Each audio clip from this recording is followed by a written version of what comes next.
Bonjour et bienvenue. Vous écoutez La Chronique des Volcaniques, un podcast inspirant 100% féminin où je reçois 2 jeudis par mois une chef d'entreprise qui nous parlera de son parcours d'entrepreneur. Je suis Emmanuelle Regna, fondatrice du réseau professionnel et féminin Et les filles c'est jeudi en Auvergne. Aujourd'hui, je reçois Simone. Simone, c'est une artiste. Elle vit ses créations. Elle est passionnée, quoi. Il n'y a pas d'autre mot. Elle a un parcours assez incroyable. Elle est quand même passée chez Lacroix. Pour une styliste, je pense que c'est un peu la consécration. Voilà, j'espère que vous êtes prêts. Elle va nous raconter son histoire. Bonjour Simone. Bonjour Emmanuel. Tu vas bien? Très bien.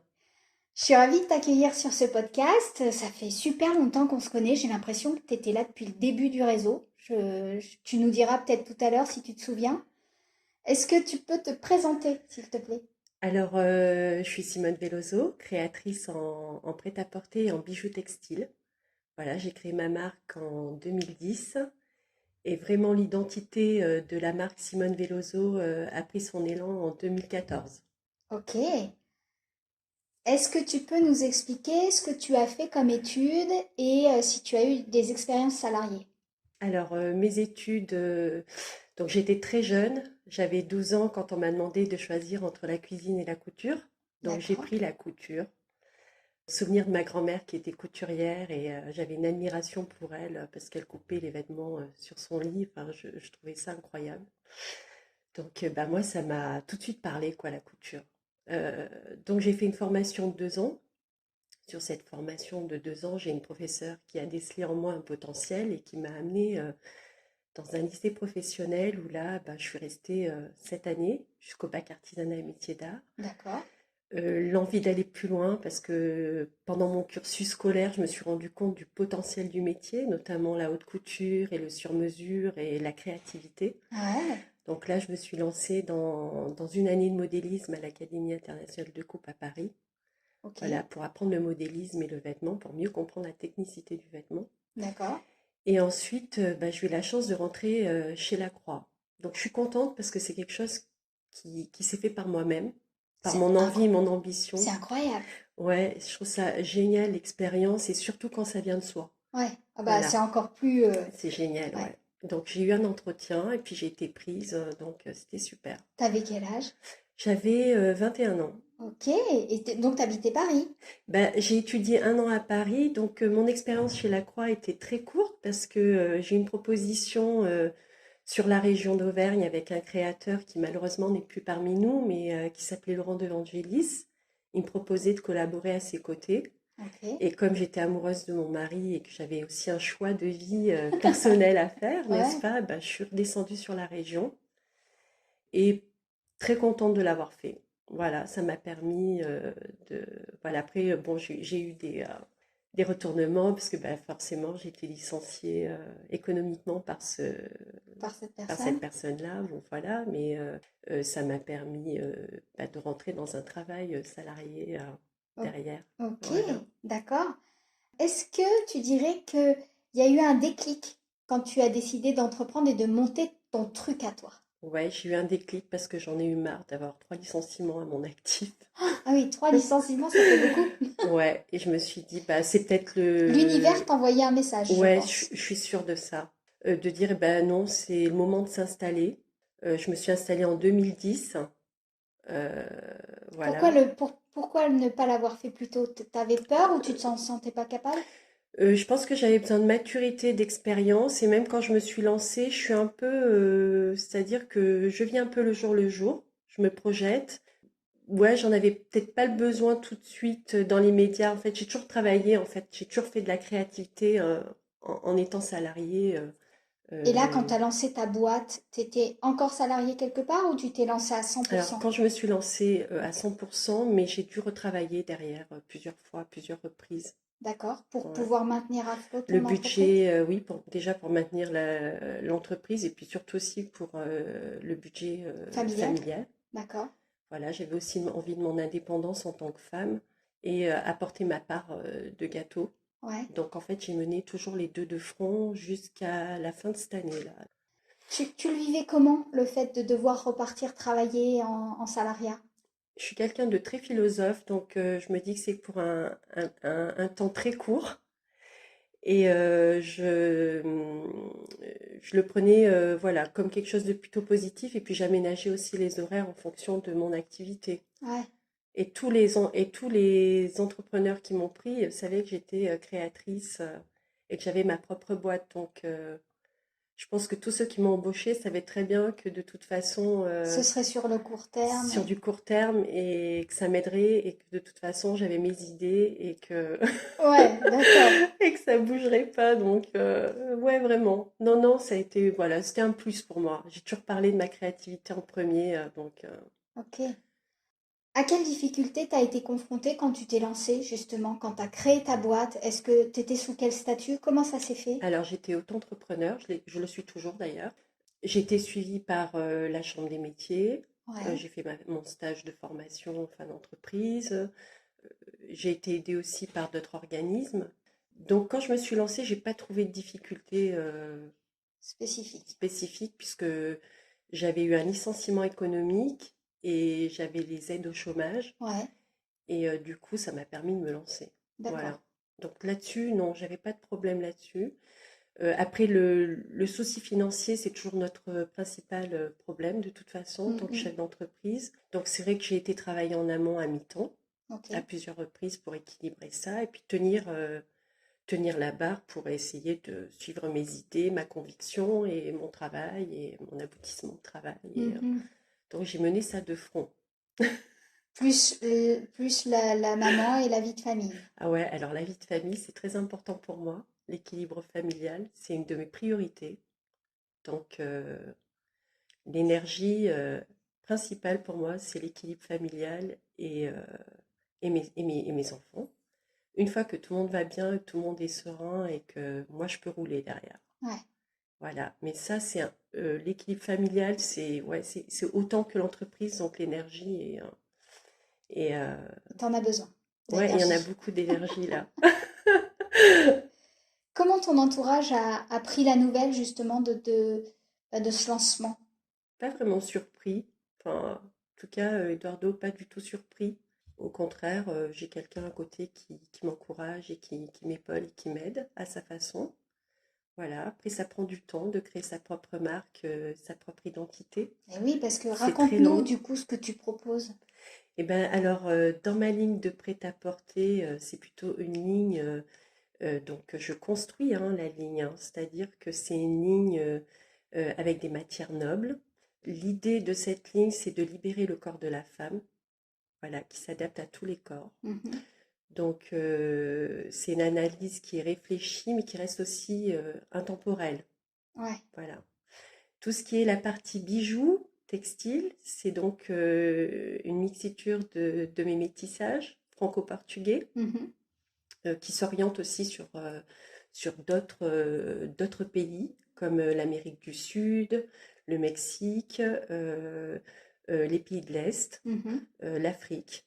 Voilà, et je m'inspire de tout ça pour créer un élément de joie, en fait. C'est vivant, c'est joyeux, c'est festif, c'est coloré, c'est explosif, c'est exubérant par moments, mais ça me plaît bien parce que c'est ce qui nous permet aussi de s'affirmer, Mhm. avoir une identité qui est propre à soi-même. Alors je cherche pas à plaire à toutes les femmes, tant mieux. C'est Et vrai que tu je plairas plais pas à toutes et les je plairai femmes. pas à toutes les femmes, mais j'ai quand même une belle majorité de femmes qui s'embarquent dans mon aventure. Ça, c'est trop chouette. Et du coup, en fait, le vêtement, c'est le bijou vient alimenter le vêtement. Ouais, complètement. Mais ça se voit tout de suite quand on voit tes photos. Ouais, c'est ça. L'idée, c'est d'exagération, pas d'exagération. Mais le vêtement, en fait, chez moi, tout s'enfile. Voilà. Je ne veux pas de fermeture, je ne veux pas de boutonnage. Tout est réfléchi au niveau de la coupe pour qu'on reste en mouvement libre. Ça, c'est génial. Ouais, c'est génial parce que du coup, moi, par exemple, qui ai des enfants, des fois, voilà, on est amené à être très actif dans la journée. Mhm. J'ai besoin d'être bien habillée. Et ben, la petite robe noire qui va bien, qui est bien coupée, qui tombe bien, bon, on réfléchit pas le matin. Ouais. Voilà, je sais que cette robe-là, elle est impeccable, ça va le faire dans la journée. Mm. Et avec tes petites boucles là, Voilà. orange, que tu portes en face de moi là, c'est génial. Ouais. Voilà l'idée de la ligne, en fait. C'est d'arriver aussi à ce que les femmes se sentent regardées, mais on a un vrai problème avec l'identité Mm. souvent. Et bah, mon devoir, c'est ça, en fait. Voilà. Tu as eu la chance, l'énorme chance d'exposer aux Galeries Lafayette de Clermont-Ferrand. Est-ce que tu peux nous raconter ça? Comment ça s'est passé? Eh ben, oui, j'ai eu la chance. Je connaissais la responsable de communication. J'avais déjà eu, grâce à l'association à laquelle, enfin, que j'ai créée en 2012 avec deux autres stylistes clermontoises, on avait déjà eu la chance d'exposer à Galerie Lafayette. Mhm. Ben, voilà, la personne qui s'est occupée de me, de m'inviter à exposer à Galerie Lafayette, c'est qu'elle connaissait déjà un petit peu mon travail, mais elle avait envie de le découvrir, de le montrer au directeur de Galerie Lafayette, qui Génial. lui est resté sous le charme. Ah ouais? Ouais, vraiment. Et lui, il m'a dit, bah ouais, il faut exposer. Donc, c'est un échange de partenariat, voilà. Mais c'est fou parce qu'on parle quand même des Galeries Lafayette. Ouais, après, l'idée de Galerie Lafayette, c'est de valoriser les femmes artisanes d'art. Donc, je suis pas la seule hein, qui peut faire Oui, ça. Il y mais en a d'autres qui évidemment. peuvent également le faire. C'est vrai qu'après, il faut se lancer et il faut pas avoir peur. C'est-à-dire que financièrement, c'est un gros coût Ouais. et il faut être en capacité de atteindre ses objectifs. Alors, ce qui est chouette dans l'aventure, c'est que je les ai atteints. Oui. Et du coup, ça a permis aussi une crédibilité, aussi bien en étant partenaire de Galerie Lafayette que Simone Veloso, voilà, présente ses bijoux à Galerie Lafayette. Donc c'est Mhm. un échange et ça c'est bien parce que en fait c'est quelque chose qui a été bah, super, quoi. Non, c'est une belle expérience et puis c'est vrai que Galerie Lafayette c'est une belle vitrine. Ah oui, tu m'étonnes. Là tout le monde vient, tout le monde connaît, donc non, chouette aventure. Cool. Est-ce que tes expériences salariées t'aident aujourd'hui dans ton entreprise? Ce que tu faisais chez tes patrons, est-ce que ça t'aide aujourd'hui? Ben moi je pars toujours du principe que ça aide. Voilà, faut toute expérience est bonne à prendre. Mhm. Et ça nous amène toujours quelque part. Voilà, moi je suis comme ça. C'est une belle Ouais, philosophie. c'est une belle philosophie parce que des fois, bah, c'est vrai qu'il y a de l'effort avant d'atteindre une image, en fait, quelque chose qu'on crée. Il y a des efforts, il y a beaucoup d'efforts à Ouais. faire. Et ça, personne ne le voit. Et ça, personne ne le voit. Ouais. Donc aujourd'hui, c'est vrai qu'à 45 ans bientôt, bah, parce que je vais en faire 45, c'est vrai que d'être libre de la créativité et de la production et de la fabrication, bah, c'est chouette, mais c'est vrai qu'on voit pas le parcours Ouais. derrière et Ouais, oui, c'est sûr. il est long, c'est un acharnement de travail, Ouais. d'envie. Alors moi j'ai l'envie parce que je raconte mon histoire un peu personnelle à travers ma ligne. Donc ça c'est quelque chose qui me tient à cœur. Donc je me lève tous les matins avec la niaque, quoi. Donc ça c'est chouette. Et de faire partager bah, cette joie de vivre, quoi.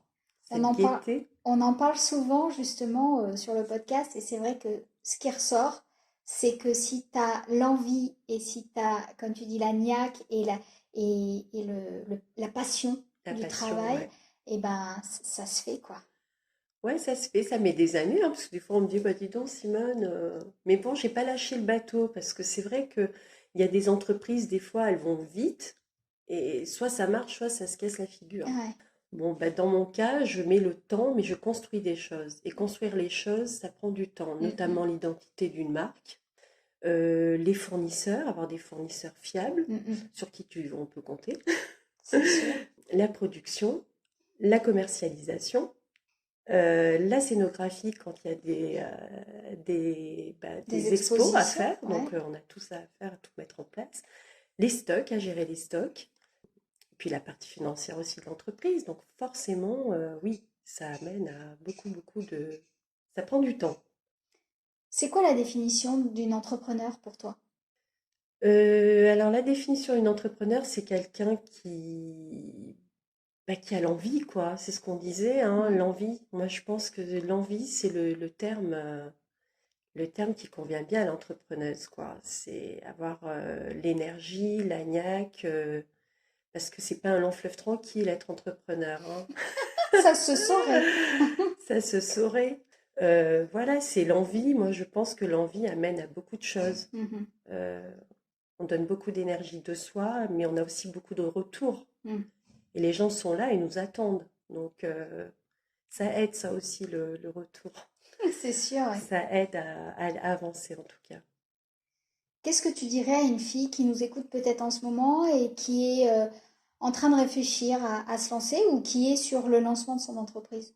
Mais il ne faut pas avoir trop de doutes hein, quand on se lance. C'est-à-dire, Ou en tout cas les laisser de côté. ouais, ou les laisser de côté. Il faut tenter les choses si on a un réel envie, besoin. C'est sûr qu'être entrepreneur, ça amène une certaine liberté, à d'autres contraintes aussi, hein. Bien sûr. Donc, c'est vrai que si on aime être libre et créer des choses et envie de faire des choses, il faut le faire. Mm. Il ne faut pas attendre que ça se passe et que les années passent et puis regretter un jour de ne pas l'avoir fait. Mhm. Du travail, ça manque pas. C'est sûr. Donc, je pense qu'il faut tenter.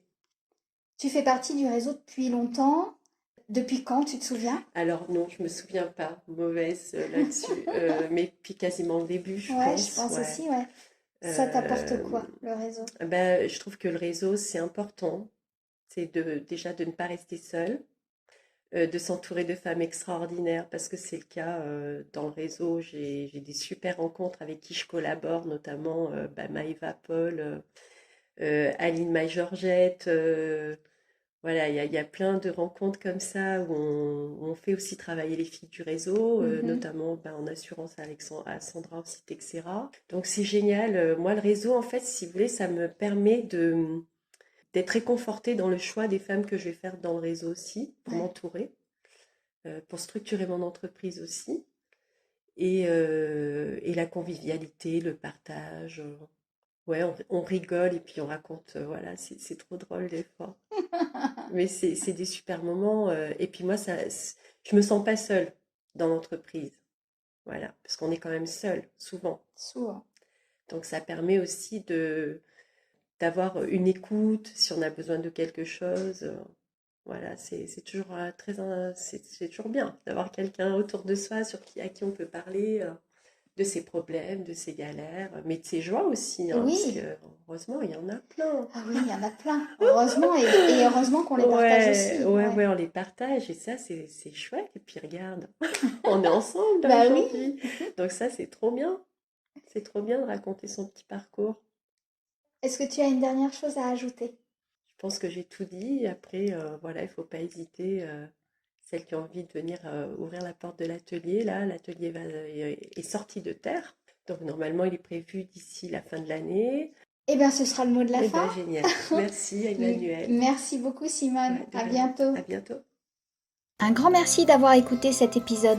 J'espère qu'il aura été pour vous inspirant. N'hésitez pas à le partager à votre entourage pour encourager dans leur projet le plus de femmes possible. Pour suivre notre actualité, rendez-vous sur etlesfillescestjeudi.com et sur les réseaux sociaux du même nom. À très vite!